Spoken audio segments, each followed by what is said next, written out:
शिवाय। ओम नमः शिवाय। ओम नमः शिवाय। ओम नमः शिवाय। ओम नमः शिवाय। ओम नमः शिवाय। ओम नमः शिवाय। ओम नमः शिवाय। ओम नमः शिवाय। ओम नमः शिवाय। ओम नमः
जगत के कण कण में समाया हुआ और जगत के कल्याण के लिए प्रत्येक शब्द और स्वर में व्याप्त ओंकार।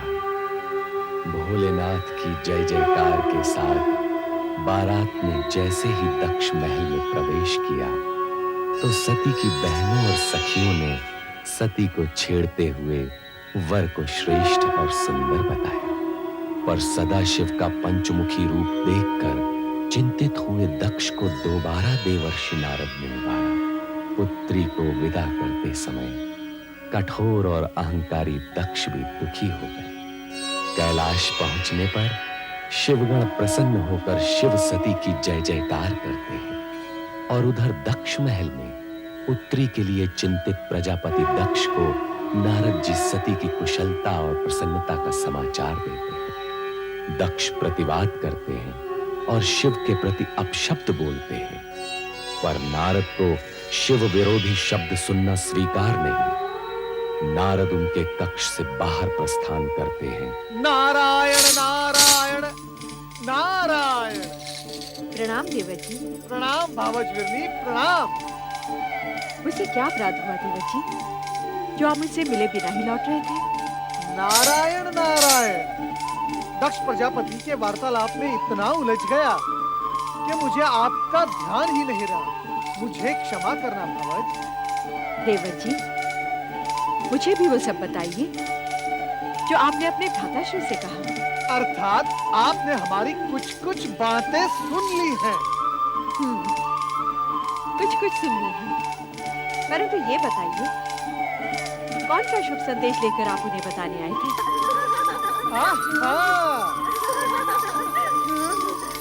प्रणाम देवर्षि। देवियों सुखी रहो। भगवान विष्णु तुम सबकी मनोकामना पूर्ण करेंगे। हमारी बहन सती का कोई संदेश लाया है देवर्षि। नारायण नारायण। तुम्हारी बहन सती शिव जी की संगिनी बनकर संसार का सर्वोत्तम आनंद ले रही है और और इससे अधिक हम कुछ नहीं बताएंगे। नारायण नारायण। इससे अधिक हम कुछ जानना भी नहीं चाहती। हमारी बहन सुखी रहे, बस यही हम सबकी इच्छा है। क्यों माताश्री? हाँ बेटी, आज देवर जी ने ये शुभ समाचार सुनाकर हमारी सारी आशंकाओं का अंत किया है। आप हमारे धन्यवाद के पात्र हैं देवर जी। धन्यवाद के पात्र हैं तो देवर्षि का अतिथि सत्कार तो होना ही चाहिए। आइए देवर्षि, आज हम सब आपका मुंह मीठा कराएंगे। नारायण नारायण। देवियों, ये शुभ अवसर अब तुम्हारे विवाह में ही आएगा। अब मुझे आज्ञा दे। सुनिए तो देवर जी, इन देवियों के विवाह की तैयारियां कीजिए, अन्यथा विलंब हो जाएगा भावय। नारायण नारायण। रोहिणी, नारद जी किसके विवाह की बात कहकर गए अभी अभी? मैं क्या जानूं, तुम ही पूछ लो ना माताश्री से। तुम सबके विवाह की बात कर रहे थे देवर जी, और उनकी भविष्यवाणी कभी असत्य नहीं होती, समझी? देवर्षि नारद ने वीरणी, दक्ष तथा उनकी कन्याओं की समस्या का समाधान तो किया, किंतु रति शिव सती विवाह में सम्मिलित न होने के कारण चिंतित है। स्वयं कामदेव आकर रति को शांत करते हैं और स्पष्ट करते हैं कि उन्हें विवाह में न सही शिव सती में भौतिक इच्छा उत्पन्न करने के लिए तो कैलाश जाना ही है। ये तुम कहाँ हो? रति,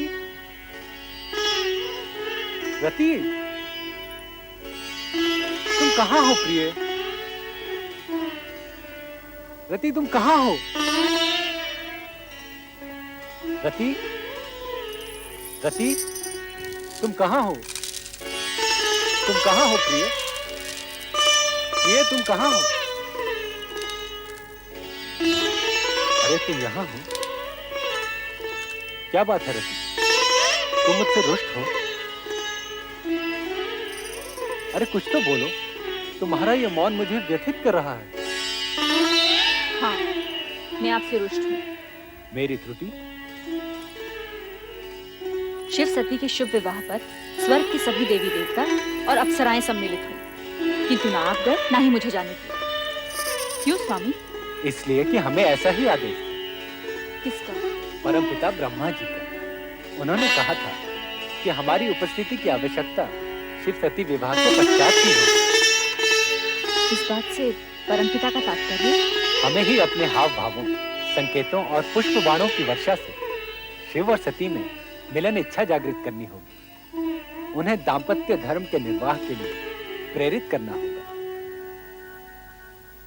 देव मनमत, देवी रति, परमपिता ब्रह्मा जी ने हम तीनों को तुरंत कैलाश पर्वत पहुंचने का आदेश दिया है। वसंत, परमपिता ब्रह्मा के आदेश का पालन हम अवश्य करेंगे। हम तीनों कैलाश जाएंगे।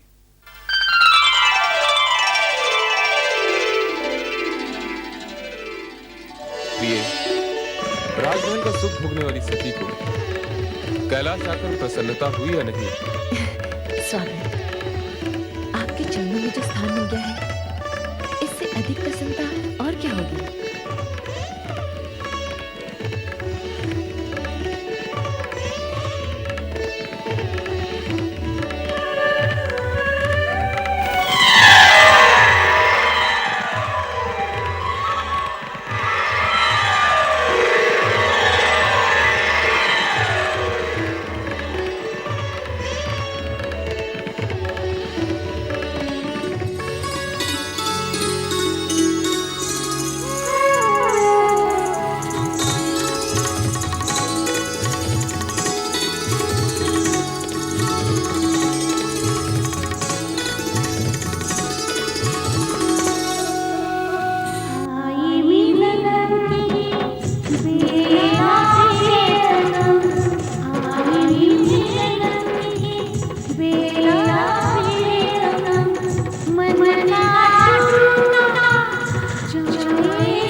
नारायण नारायण। ओम नमो भगवते वासुदेवाय।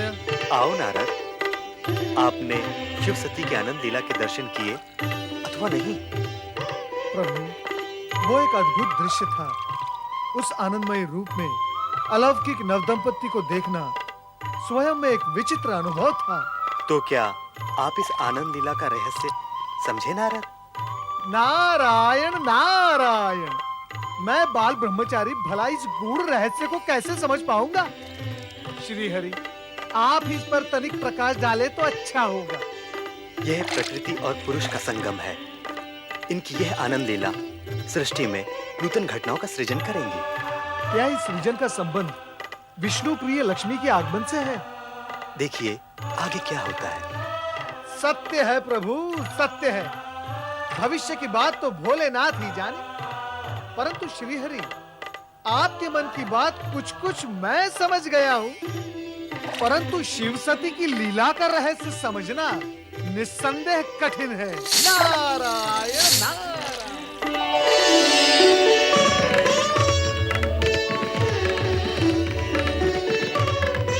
क्या देख रही हो देवी? देख रही हूँ आपकी आंखों में छलकते प्रेम को। ये तो तुम्हारी आंखों में छलकते प्रेम का प्रतिदान है। जो जितना देता है उतना ही पाता है। मैंने आपसे बहुत कुछ पाया है स्वामी। कितना, ये मैं बता नहीं सकती। चलो देवी, पृथ्वी विहार करने चले। पृथ्वी विहार? स्वामी, ऐसा प्रतीत होता है कि आपने मेरे मन की बात पढ़ ली है और उसकी पूर्ति के रूप में प्रस्ताव रख दिया, पृथ्वी विहार। सच तो यह है देवी, सगुण रूप में तन भले ही दो हों, किंतु आत्मा तो एक ही है, मन भी एक ही है और विचार भी एक ही है। अब चलो पृथ्वी विहार के लिए चलें।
दुर्वासा ऋषि हैं, अत्रि अनुसैया के पुत्र। इनका भीषण क्रोध जगत प्रसिद्ध है। इनके क्रोध का परिणाम? जिसके प्रति इनका क्रोध जागृत हो जाए वो घोर संकट में पड़ जाता है। किंतु ऋषि तो वही होता है जिसने काम, क्रोध, मोह को जीत लिया हो। और ऋषि दुर्वासा का क्रोध तो... तुम चुपचाप देखती जाओ, इनके कृत्य से तुम्हें इनका सही परिचय मिल जाएगा। वो देखो देवी, उस ओर से जो स्त्री आ रही हैं, वो विद्याधरी चित्रांगदा हैं। अब तनिक देखो क्या होता है।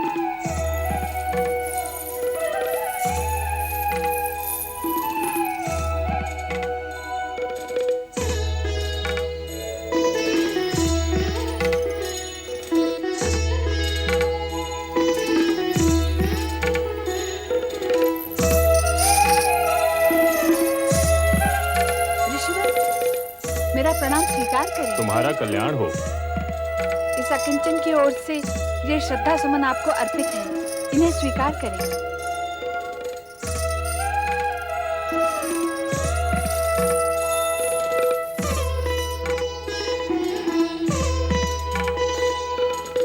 मैं ऋषि वैरागी उस विद्याधरी से पुष्पमाला लेना और उसका प्रयोग करना मुझे शोभा नहीं देता। अब मैं इस पुष्पमाला का क्या करूं?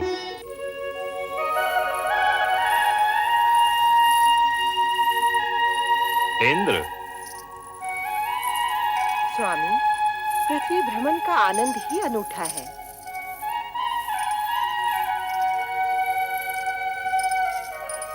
ये कथन, अरे महर्षि दुर्वासा, प्रणाम ऋषिवर। मंगल हो देवराजेंद्र।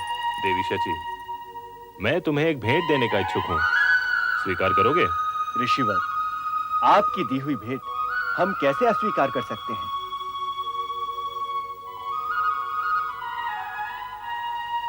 आज्ञा दें।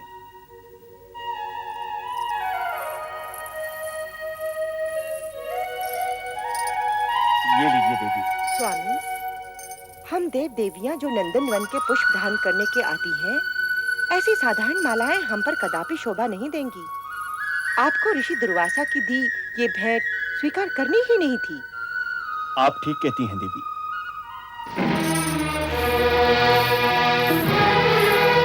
प्रिय, अब हमारा हरण हो चुका है। चलो कैलाश लौट चलें। शची, देवराजेंद्र, प्रेम से भेंट की हुई मेरी माला का तुमने घोर अपमान किया है। अब तुम्हें इसका परिणाम सहन करना ही होगा। मैं तुम्हें श्राप देता हूँ कि अपनी स्वर्ग संपदा से वंचित होकर तुम और तुम्हारे साथी देवताओं का उस प्रकार स्वर्ग से पतन हो जाएगा जिस प्रकार मेरे द्वारा की हुई माला को तुमने पतित किया है। स्वामी, शीघ्र ही हमारा स्वर्ग जाना आवश्यक है।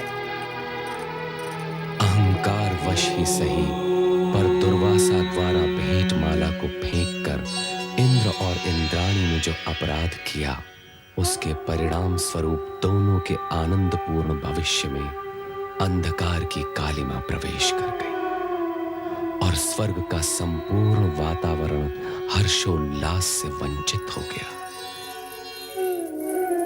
प्रणाम देवेंद्र। प्रणाम देवेंद्र। प्रणाम देवेंद्र। प्रणाम इंद्रदेव।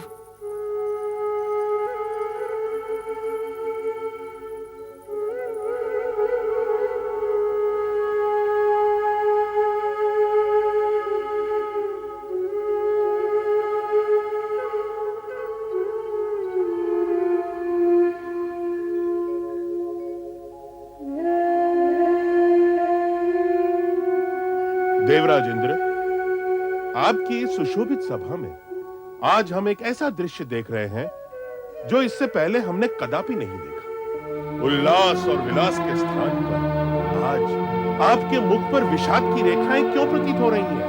वो इंद्रलोक जिसकी प्रत्येक दिशा में आनंद स्वयं आनंदित होकर हर पल विराजमान रहता था, प्रतीत होता है वो कहीं लुप्त हो गया है। देवेंद्र, आपके साम्राज्य का कण कण जहाँ क्षण प्रतिक्षण अनुपम सौंदर्यवती अप्सरा के रूप में गुणगान किया करता था, जहाँ गीत, संगीत, नृत्य की स्वर लहरियां सदैव गुंजायमान हुआ करती थी, वहीं आज अशुभ रुदन स्वर जैसे चारों ओर ध्वनित हो रहा है। और देवी इंद्राणी भी भविष्य में घटने वाली किसी घटना की शंका से ग्रस्त दिखाई दे रही हैं। देवेंद्र, इन समस्त स्थितियों का क्या कारण है?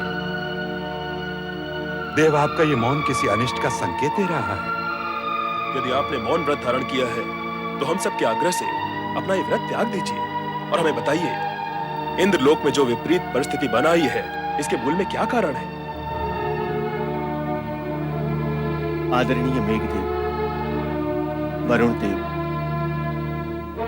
वायुदेव, अग्निदेव एवं देवगुरु बृहस्पति जी, आप सभी ने हम दोनों की मनोस्थिति को जानकर जो भी कुछ कहा है वो शब्दशः सत्य है। अर्थात मैं और इंद्राणी इस समय अत्यधिक व्यथित, चिंतित एवं कुंठित हैं। कारण ये है कि अब स्वर्ग पर हमारा अधिकार नहीं रहेगा। ये आप कैसे अशुभ वचन बोल रहे हैं देवेंद्र? देवगुरु, मैंने जो कुछ भी कहा है उसमें लेश मात्र भी असत्य नहीं है। महर्षि दुर्वासा के श्राप से यह दुर्घटना किसी भी क्षण घटित हो सकती है। महर्षि दुर्वासा के श्राप से? और हम इंद्राणी के कहने में आकर भूलवश दुर्वासा ऋषि द्वारा भेंट की गई माला का अनादर कर बैठे और उसी से कुपित होकर उन्होंने हमें यह श्राप दिया है कि दानवों का बल देवताओं की अपेक्षा दोगुना हो जाएगा और हम अपने समस्त देवगणों के साथ इस स्वर्गलोक से सदा सर्वदा के लिए वंचित हो जाएंगे। देव, आपने ये कैसा अनर्थ कर डाला? महर्षि दुर्वासा का श्राप कभी मिथ्या नहीं हो सकता। वो अपना प्रभाव अवश्य लाएगा। उनके श्राप से मुक्ति निवारण का कोई उपाय नहीं, कोई उपाय नहीं। अब स्वर्गलोक अवश्य नष्ट भ्रष्ट हो जाएगा देवराज इंद्र। हम सभी को इस स्वर्ग संपदा से सदैव के लिए वंचित होना पड़ेगा।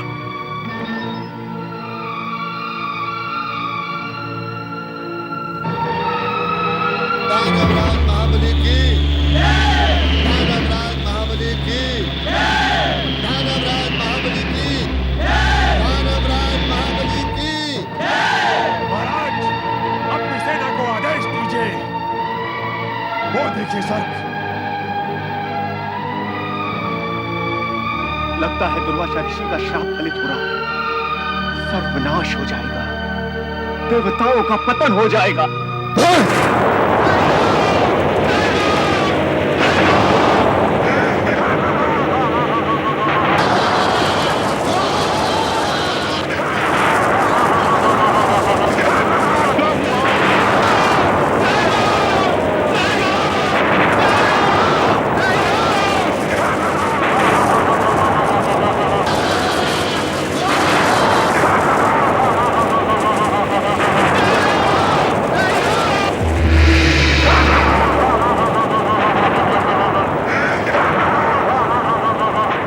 के अटूट नियम के अनुसार अब कर्म का परिणाम अशुभ ही होता है। दुर्वासा ऋषि के श्राप के फल स्वरूप स्वर्ग पर असुरों के अधिकार के पश्चात इंद्रादि को स्वर्ग त्यागना पड़ा।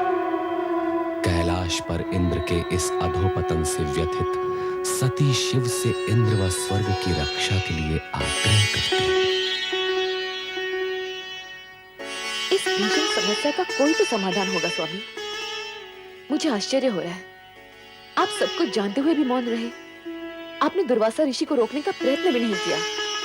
देवी, हर किसी को अपने किए हुए कर्मों का परिणाम किसी न किसी रूप में भुगतना ही पड़ता है।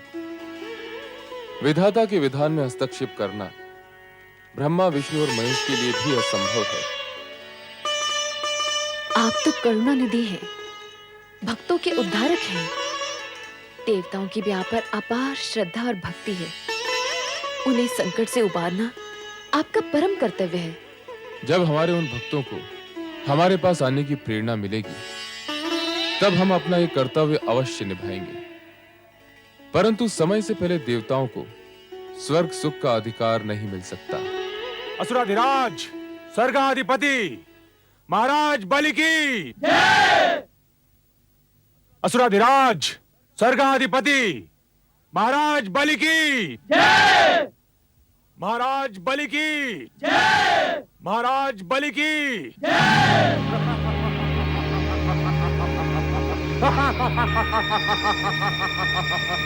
आज हम अति प्रसन्न हुए। देवता यहाँ से पलायन कर गए। उनकी पराजय विजय श्री का रूप धारण करके हमारे चरणों में नतमस्तक है। अब यह सिंहासन हमारा है। अब स्वर्गलोक पर असुरों का राज है। सेनापति राहु, स्वर्गाधिपति दानवराज महाराज बलि को राहु का वंदन स्वीकार हो। सेनापति राहु, तीनों लोकों में यह घोषणा करवा दो कि अब स्वर्गलोक पर देवताओं का नहीं, हम दानवों का अधिकार है। इंद्र और समस्त देवता भीरू कही के भाग गए। बहुत वीर समझते थे, परंतु बलि के बाहुबल के समक्ष निर्बल होकर रह गए। हमने असंभव को संभव कर दिखाया है। देवराज इंद्र को स्वर्ग के सिंहासन से उखाड़ कर फेंक दिया है। उनके राज्य, वैभव और शासन पर हमारा अधिकार सदैव बना रहेगा। अब देवता यहाँ कदापि प्रवेश नहीं कर पाएंगे, कदापि प्रवेश नहीं कर पाएंगे। अब स्वर्गलोक पर हमारा अधिकार है।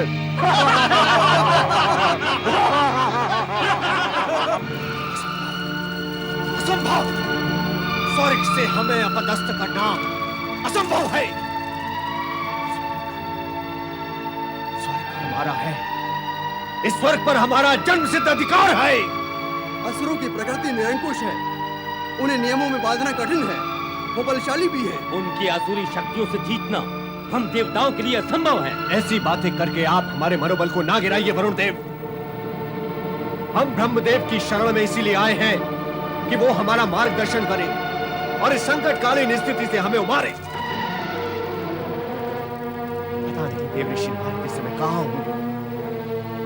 अपनी वाक्पटुता से किसी को प्रभावित करने की कला जो उनके पास है, वो हम में से किसी के पास भी नहीं है। नारायण नारायण। धन्यवाद स्वर्गाधिपति इंद्र, धन्यवाद। किसी भी संदर्भ में आज आपने इस हरिभक्त नारद की प्रशंसा तो की, आइए परमपिता ब्रह्मा के समक्ष अपनी समस्या रखें। आइए। नारायण नारायण नारायण नारायण। परमपिता ब्रह्मा, आज देवराज इंद्र और समस्त देवगण आपके समक्ष एक गंभीर समस्या लेकर उपस्थित हुए हैं। हे सृष्टिकर्ता ब्रह्मा जी, हम पर घोर अत्याचार हुआ है। आपको ये जानकर अत्यंत दुख होगा कि हम पर अत्याचार करने वाला आप ही से उत्पन्न ऋषि अत्रि का पुत्र है। हम दुर्वासा के क्रोध से भली-भांति परिचित हैं। किंतु ब्रह्मदेव, सर्वप्रथम तो एक ऋषि को अपने क्रोध पर ही विजय पानी चाहिए। दूसरी बात ये कि क्रोध करने का कोई कारण भी तो होना चाहिए। किंतु दुर्वासा ने तो हम पर अकारण ही क्रोध किया है और हमें श्राप देकर असुरों के लिए स्वर्ग का मार्ग प्रशस्त किया है। देवराज, क्या दुर्वासा के उग्र स्वभाव से आप परिचित नहीं? क्षण मात्र में क्रोध की ज्वाला उनके मन में प्रकट हो जाती है। इस बात का आपको ध्यान रखना चाहिए था। दुर्वासा का शाप तो एक निमित्त मात्र है सरस्वती। देवराज, स्वर्ग से आप लोगों के निष्कासन का कारण आपके अपने कर्म। हमारे कर्म पालन में कौन सी त्रुटि रह गई ब्रह्मा जी? हमारे कर्तव्यों में कहां खोट आ गया? देवराज, सबसे बड़ा खोट तो यही है कि आप लोगों ने अपने अधिकारों के उपयोग पर तो पूरा ध्यान दिया, किंतु अपने कर्तव्यों की उपेक्षा ही कर दी। देवी सरस्वती, आपका क्या विचार है? आप सत्य कह रहे हैं ब्रह्मदेव। भोग, विलास, आनंद क्रीड़ाओं में रमे देवगण ये भी भूल गए कि इंद्रासन को अपनी जगह पर टिकाए रखने के लिए देवताओं को धर्म, कर्म, पुण्य और जन कल्याण का भी पूरा पूरा ध्यान रखना पड़ता है। ये माना कि हमसे कुछ त्रुटियां हुई हैं, किंतु इसका अर्थ ये तो नहीं कि देवताओं से उनका स्वर्गलोक छीन लिया जाए, असुरों को असुरलोक बनाने की छूट दे दी जाए। शांत देवराज, शांत। जो घटित हो गया उसे बदला नहीं जा सकता। अब इस विषय में और अधिक विचार विमर्श करने के लिए आप लोगों को भगवान विष्णु के पास जाना होगा। वो देवताओं के परम हितैषी एवं शुभ चिंतक। हे चतुर, यदि नारायण के सम्मुख आप ही हमारा प्रतिनिधित्व करें तो अति उत्तम होगा। भगवान श्री हरि विष्णु आपकी समस्या से अवगत हैं देवराज।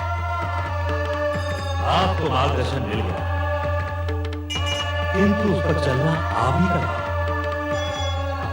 हमें विश्वास है चतुर्भुजधारी विष्णु आपकी समस्या का कोई न कोई समाधान अवश्य ढूंढ लाएगा। जय वैकुंठ।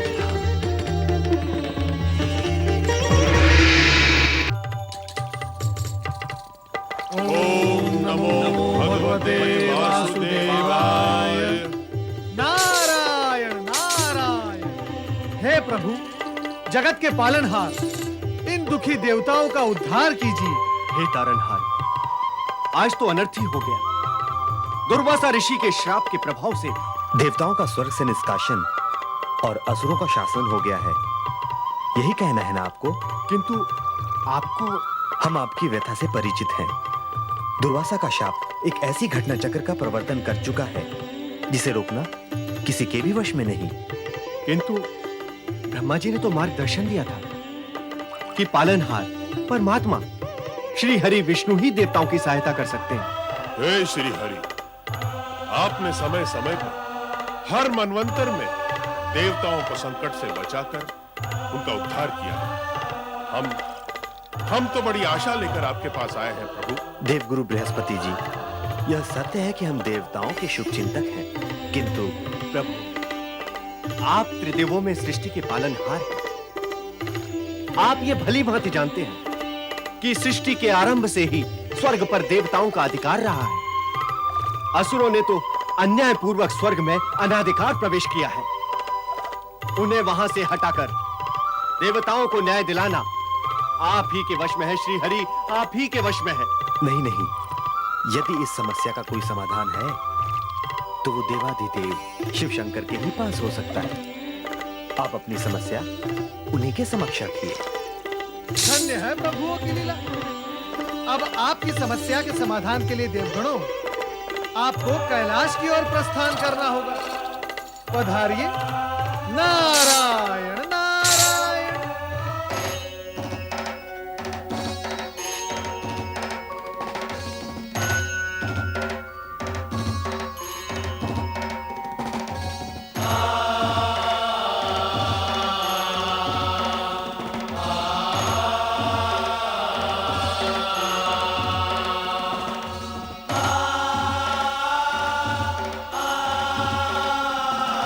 आपके श्री चरणों में हमारा अभिवादन स्वीकार हो देवी सती। बधाई। कैलाश धाम में आप सभी का स्वागत है। देवराज और देवगणों के साथ जो अन्याय हुआ है उसका मुझे अत्यधिक दुख है। इस विषय में मेरे स्वामी से भी चर्चा हुई थी।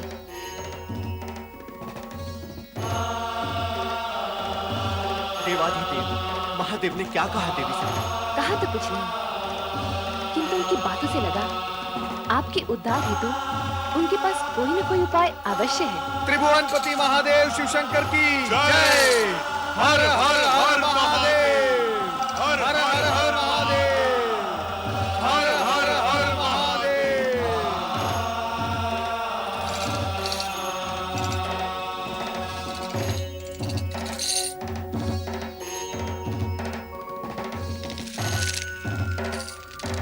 चराचरपति महादेव, इन देवताओं पर वज्रपात सा हुआ है।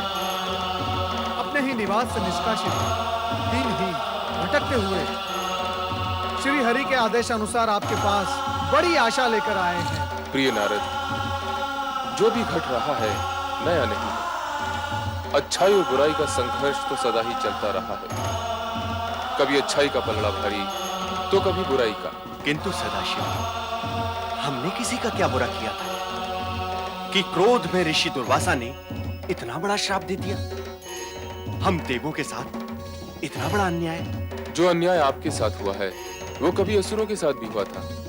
अतः अब जो न्याय होगा वो सुरों असुरों के समान अधिकारों को ध्यान में रखकर ही होगा। आपको मेरी इस बात से आघात अवश्य लगा होगा, किंतु ये सत्य है कि इस समस्या का समाधान सुरों असुरों को मिलकर ही निकालना होगा। और वो समाधान है समुद्र मंथन।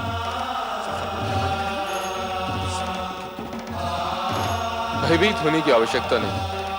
समुद्र मंथन के बाद कई ऐसी घटनाओं का जन्म होगा जो देवताओं के हित में होंगी। समुद्र से निकलने वाले रत्नों का विभाजन सुरों असुरों की योग्यता के अनुसार ही होगा। क्यों देवराजन, आपको कोई संशय है? नहीं देवाधिदेव, किंतु असुरों का सेनापति राहु हठी स्वभाव का है। समुद्र मंथन का यह प्रस्ताव उसे स्वीकार होगा या नहीं, मुझे इसमें संशय है प्रभु। राहु को सहमत करने का दायित्व हम देव ऋषि नारद को सौंपते हैं। क्यों नारद? मैं अवश्य प्रयास करूंगा महादेव कि असुर सेनापति राहु समुद्र मंथन के प्रस्ताव को मान ले।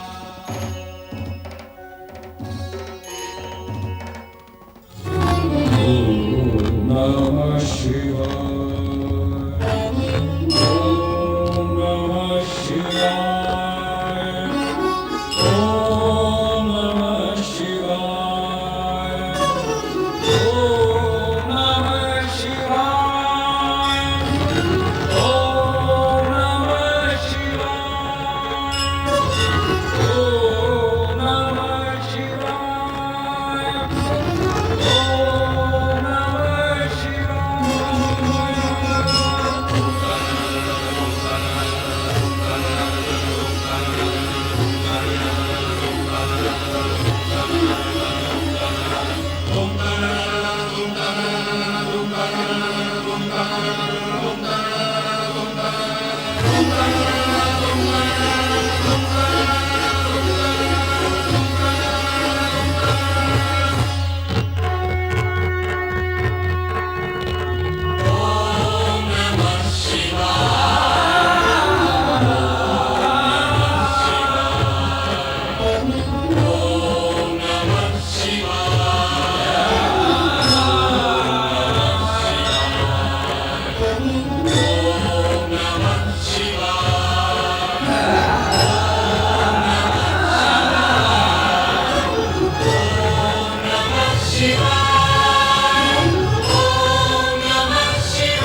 नमः